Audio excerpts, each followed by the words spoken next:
지난 3월 8일 코로나 사태 가운데서도 우리나라를 발칵 뒤집어 놓은 사건이 있었습니다. 박사방을 운영했던 조주빈이 검거되었기 때문입니다.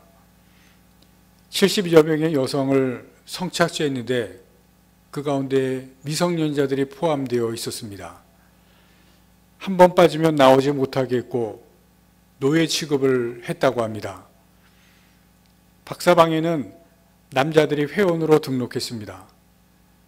어린 청소년들을 성착취하고 잔혹하게 하는 영상들을 보게 하고 또 실제로 찾아가서 성폭행을 한 사람도 있었습니다. 문제는 이런 인터넷방이 한둘이 아니라는 것입니다. 그래서 이런 것을 N번방이라고 부릅니다. 계속해서 숫자가 늘어나기 때문입니다. 이런 것을 만드는 이유가 무엇입니까? 찾는 사람들이 있고 사람들에게 죄를 권하는 것입니다. 그러면서 자기의 죄를 자랑합니다. 이런 현상은 음란물뿐만이 아닙니다. 사회 여러 방면에서 우리는 죄를 권하는 것을 볼 수가 있습니다. 국회의원 선거를 위해서 등록이 시작이 되었습니다. 지난 2016년 서울 국회의원 예비 후보자 중에 36.7%가 전과자였다고 합니다. 3명 중에 1명꼴인데 이번 국회의원 예비 후보자들도 비슷하다고 합니다. 죄를 지었어도 국민을 대표하는 자로 나서겠다는 것입니다. 국회의원부터 청소년까지 죄에 대한 의식이 별로 없습니다. 그런데 믿는 사람들도 이런 사회의 분위기에 별로 저항하지 않는 것 같습니다. 죄를 사소하게 여기고 죄와 함께 살아갑니다. 그러나 죄는 죄입니다. 그리고 죄는 죄를 짓는 것에서 끝나지 않습니다. 오늘 본문이 그것을 우리에게 보여줍니다. 오늘 본문의 말씀은 다윗의 아들 압살롬이 아버지 다윗에게 반역을 하는 사건입니다.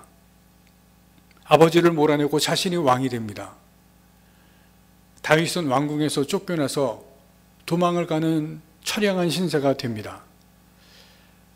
17장에 가면 압살롬이 아버지 다윗을 죽이기 위해서 계략을 꾸밉니다. 그리고 18장에서 아버지를 죽이기 위해서 전쟁을 벌이게 됩니다. 그 위대한 다윗의 집안의 꼴이 말이 아닙니다. 오늘 본문은 우리에게 죄에 대해서 몇 가지를 가르쳐주고 또 말씀해 줍니다. 첫 번째는 죄는 대가가 있다는 것입니다. 다윗 집안이 왜 이 지경까지 되었습니까? 성경은 분명히 우리에게 말씀합니다. 이 비극은 다윗의 죄 때문이라는 것입니다. 12장에서 다윗이 밧세바와 간음하고 그의 남편 우리야를 죽게 하는 것을 보았습니다. 이 죄를 나단 선지자가 지적했을 때 다윗은 분명하게 회개합니다. 그리고 하나님께서 다윗의 죄를 사해 주셨습니다. 다윗은 하나님에 의해서 분명히 용서를 받았습니다. 그러나 다윗은 죄값을 치러야 했습니다. 여러분, 회개하면 죄는 용서를 받지만 그 죄에 대해서는 대가를 치러야 합니다. 그 부분에 대해서 말씀하신 것이 사무엘하 12장 10절 11절 말씀입니다. 제가 읽겠습니다. 사무엘하 12장 10절 12절입니다. 이제 내가 나를 업신여기고 햇사람 우리야의 아내를 빼앗아 내 아내로 삼았은즉 칼이 내 집에서 영원토록 떠나지 아니하리라 하셨고 여호와께서 또 이와 같이 이르시기를 내가 너와 내 집에 재앙을 일으키고 내가 내 눈앞에서 내 아내를 빼앗아 내 이웃들에게 주리니 그 사람들이 내 아내들과 더불어 백주에 동침하리라.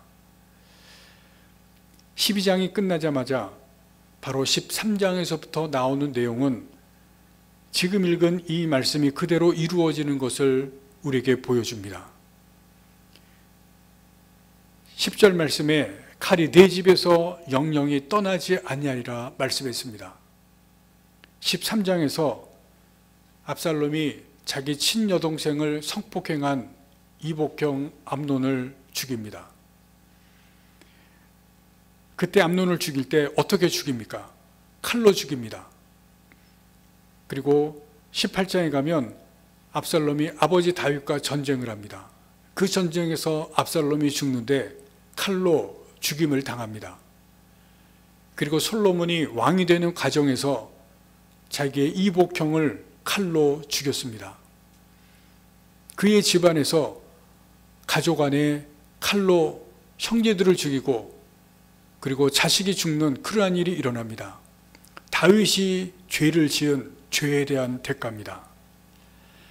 오늘 보면 16절에 보시면 다윗이 도망갈 때 후궁 10명을 남겨두었습니다. 그런데 압살롬이 예루살렘을 점령하고 나서 이 후궁들에게 못된 짓을 합니다. 16장에 가시면 압살롬이 모든 사람들이 보는 앞에서 후궁들을 욕을 보입니다. 이것은 나단 선지자가 예언한 12장의 말씀 그대로 이루어집니다. 다윗이 죄를 지은 것에 대한 죄의 대가입니다. 이 사건들은 하나님께서 죄에 대해서 반드시 대가를 치르신다는 그 말씀을 우리에게 가르쳐 줍니다. 특별히 구약에서 아주 분명하게 그리고 강하게 나타나고 있습니다. 구약에서는 죄를 지은 본인에게 그리고 주위 사람들에게 그 대가를 치르게 하는 것을 보여줍니다. 죄에는 대가가 있다는 것을 가르쳐 주십니다. 두 번째는 죄의 대가는 우리로 하여금 죄를 멀리하게 하기 위한 것입니다. 조주빈 이전에 유사한 범죄를 저지른 인물들이 있습니다. 그 중에 주목할 사람이 왓치맨이라는 이름으로 활동한 전씨, 38살 전씨입니다. 전씨는 2016년 8월부터 9개월 동안 인터넷에서 성범죄 활동을 하다가 붙잡혔습니다. 두 가지 죄목으로 법정에 섰는데 음란물 유포죄와 사생활 침해죄입니다. 이 사생활 침해죄는 IP 카메라로 78번이나 여성들 집안을 몰래 해킹해서 들어가서 녹화하고 그리고 그것을 사람들에게 퍼뜨렸습니다. 그런데 이 두 범죄에 대해서 2018년 재판이 열렸는데 1년 징역형을 받기는 했지만 3년 집행유예로 풀려났습니다. 그리고 놀랍게도 집행유예 기간 동안에 더 대담하게 일을 저지릅니다. 처음으로 텔레그램 방을 만들고 미성년자들을 포함해서 여성들을 노예화시키며 본격적으로 성착취를 했습니다. 경찰은 이 왓치맨이 우리나라에서 텔레그램 방을 통해서 미성년자 여성들을 노예화하고 성착취 범행을 최초로 한 것으로 보고 있습니다.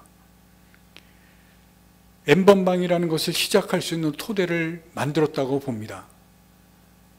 그러나 다행히 지난 2월에 왓치맨은 다시 잡히고 구속이 되었습니다. 여기서 주목할 것이 있습니다. 왜 왓치맨이라는 이 전씨가 미성년자들을 노예하고 성착취하는 이런 일을 최초로 하고 또 다른 사람들까지 그렇게 하도록 판을 깔아주는 일을 했을까? 그리고 그로 인해서 조주빈이라고 하는 이런 인물까지 나오게 되었을까 하는 점입니다. 그 이유는 처음 잡혔을 때 집행유예로 풀려났기 때문에 그렇습니다. 다시 말씀드리면 죄의 대가를 올바르게 치르지 않았기 때문에 그렇습니다. 이런 죄를 저지르면 어떤 벌을 받는지 확실하게 알려주지 않았습니다. 제대로 벌을 받지 않고 집행유예로 나오자 무슨 생각을 했겠습니까? 죄를 우습게 생각했습니다. 벌을 안 받는다고 생각했습니다. 양심의 가책도 죄의식도 무디게 된 것입니다. 그래서 더 큰 죄를 저지르게 되었습니다. 죄의 대가를 치르지 않으면 다시 죄에 빠지게 되고 또 죄를 짓게 됩니다. 그러나 죄의 대가를 혹독하게 치르게 되면 죄의 대가가 고통이라는 것을 깨닫게 됩니다. 그래서 죄를 멀리하게 됩니다. 다윗이 죄를 지었습니다. 성경에서 보시면 그 죄의 대가를 혹독하게 치르는 것을 보여줍니다. 집안에 칼이 들어와서 자녀들이 서로 죽이고 자기 아들이 자기를 배반하고 그리고 왕이 되면서 자신은 도망가는 신세가 됩니다. 이 혹독한 대가를 치르면서 다시 같은 죄를 짓고 싶은 마음이 들었겠습니까? 다윗은 같은 죄를 짓지를 않습니다. 다윗이 이 죄의 대가를 통해서 그 고통이 얼마나 큰지를 알았기 때문에 그렇습니다. 다윗은 회개했지만 죄의 대가를 치르게 하시는 이유는 죄의 대가가 얼마나 고통스럽고 또 그것을 알게 하시기 위한 것입니다. 그리고 다시는 죄를 짓지 않도록 하시기 위한 것입니다. 우리도 죄를 짓고 나서 죄를 회개합니다. 그리고 회개하면 용서해 주십니다. 그러나 죄의 대가는 있습니다. 그것이 너무 고통스럽습니다. 다윗을 통해서 보여주십니다. 죄를 짓고 나서 회개하는 것이 좋습니다. 그러나 회개보다 더 좋은 것은 죄를 짓지 않는 것입니다. 죄를 짓고 나서 그 대가를 치르면서 그 대가를 받는 것보다 죄를 짓지 않는 것이 좋습니다. 죄를 멀리하고 죄의 모양이라도 버리시기를 바랍니다. 세 번째는 죄의 대가를 치르게 하시는 것은 하나님의 사랑이라는 것을 우리에게 깨닫게 하십니다. 하나님께서는 죄의 대가를 치르게 하시는 중에서도 우리와 함께 계십니다. 우리 곁에 계십니다. 교도소에 들어갔던 사람들이 나와서 또 죄를 짓는 것을 우리가 많이 듣습니다. 왜냐하면 죄값을 치르고 죄의 대가를 받는 것이 분명한데도 불구하고 두 가지를 이유가 있기 때문에 그렇습니다. 첫 번째는 올바른 회개가 없습니다. 진정한 회개가 없으면 죄의 대가를 치렀어도 다시 죄를 짓게 됩니다. 회개가 없다는 것은 자기 잘못을 인정하지 않는다는 것입니다. 잘못을 인정하지 않기 때문에 죄값을 치르고 죄의 대가를 받는 그 가운데서 불만이 생깁니다.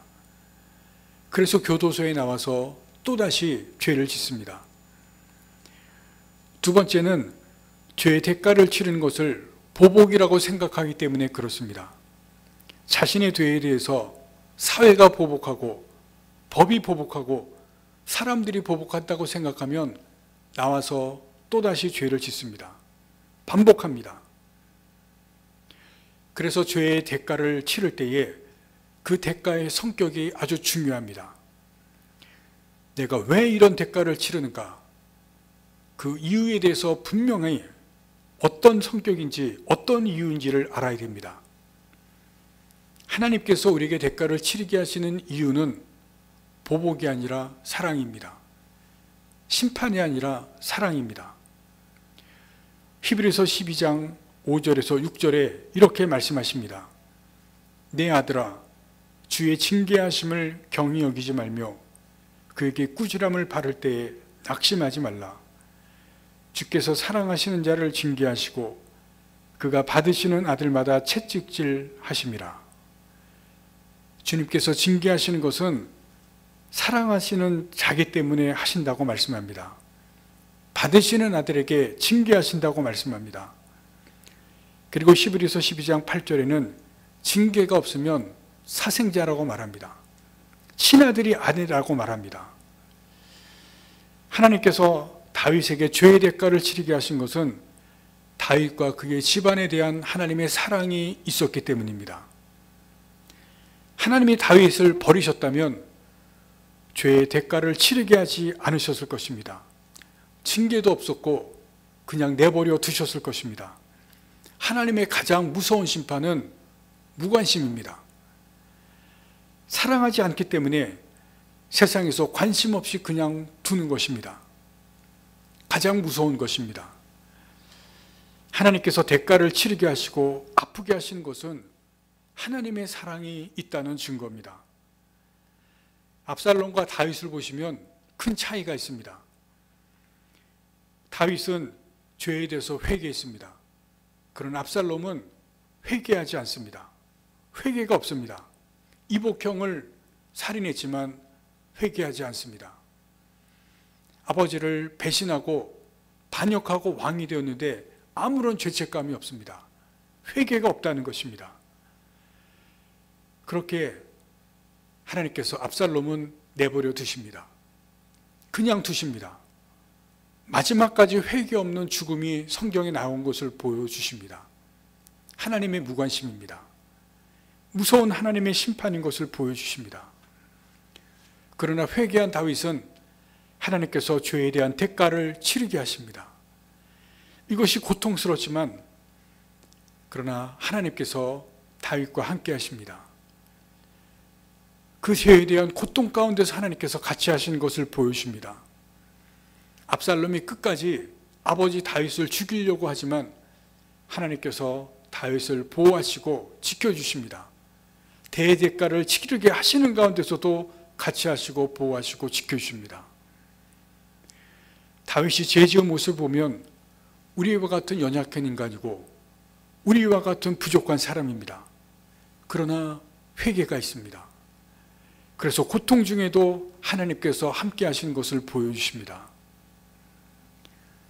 소아마비를 앓고 암으로 고생했던 장영희 교수가 쓴 시를 소개합니다. 제목은 그러나 내겐 당신이 있습니다 입니다. 간혹 제가 싫어집니다. 못생기고 힘없고 아무런 재주도 없는 제가 밉습니다. 희망으로 가득 찬 사람들, 육모가 수려한 사람들, 권세 부리는 사람들 옆에서 저는 너무나 작고 미미한 존재입니다. 하루에도 몇 번씩 주저앉아 포기하고 싶은 마음이 생깁니다. 그러나 제게는 당신이 있습니다. 저의 부족을 채워주는 사람, 당신의 사랑이 쓰러지는 저를 일으킵니다. 저에게 용기와 위로, 그리고 소망을 주는 당신, 제가 나를 버려도 나를 포기하지 않는 당신, 내 전생에 무슨 덕을 쌓았는지 저는 정말 당신과 함께할 자격이 없는데 제 옆에 당신을 두신 하나님께 감사합니다. 당신의 사랑이 쓰러지는 나를 일으켜 세웁니다. 나를 사랑하는 이가 이 세상에 존재한다는 것, 그것이 제 삶의 가장 커다란 힘입니다. 우리는 너무나 작고 미미한 존재입니다. 특히 우리가 죄를 지었을 때 하나님 앞에서 그렇습니다. 그러나 그럼에도 하나님 앞에 회개하며 나아갈 때 죄인된 우리를 사랑하시는 하나님께서 우리 옆에 계십니다. 우리의 가장 큰 힘이 되는 것은 하나님께서 나를 포기하지 않는 것입니다. 그리고 내 곁에 계시고 쓰러진 나를 일으켜 세우신다는 것입니다. 하나님께서 다윗에게 그렇게 하셨습니다. 그리고 다윗뿐만이 아니라 우리에게도 그렇게 하십니다. 코로나 사태가 왜 우리에게 닥쳤는지 우리가 아직은 분명히 알지를 못합니다. 그러나 이 어려운 시기에 우리를 돌아보며 회개할 것을 회개할 수 있기를 바랍니다. 죄의 대가를 치르게 하시는 중에도 곁에 계시는 하나님이심을 분명히 아시기를 바랍니다. 우리를 사랑하시는 하나님을 믿으시면서 이 어려운 고난의 시기를 잘 견뎌내시기를 바랍니다. 하나님께서 우리와 함께 하시기에 우리가 분명히 이 어려운 고난 극복해내고 이겨나가는 것을 분명히 믿습니다. 기도하시겠습니다. 하나님 아버지, 다윗이 큰 죄를 지었지만 하나님 앞에 회개했습니다. 그리고 하나님께서도 용서하셨습니다. 그러나 그 죄의 대가를 치르는 것을 우리가 성경에서 봅니다. 하나님, 우리도 우리의 죄를 하나님 앞에 고백하고 회개하지만 우리도 죄의 대가가 있는 것을 봅니다.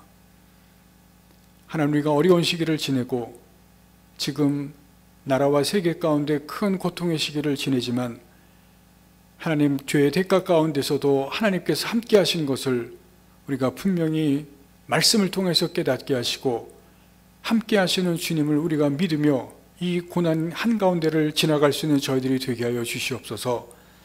우리와 함께 하시는 하나님을 통하여서 이 고난을 반드시 이겨내며 극복해내는 저희들이 되게 하시며 함께 하시는 하나님 우리가 느끼며 그 하나님을 분명히 믿으며 이 고난의 시기를 잘 견뎌낼 수 있는 저희들이 되게 해주시옵기를 간절히 바라옵고나며 그 가운데서 하나님의 사랑을 다시 한번 확인하게 하여 주옵소서.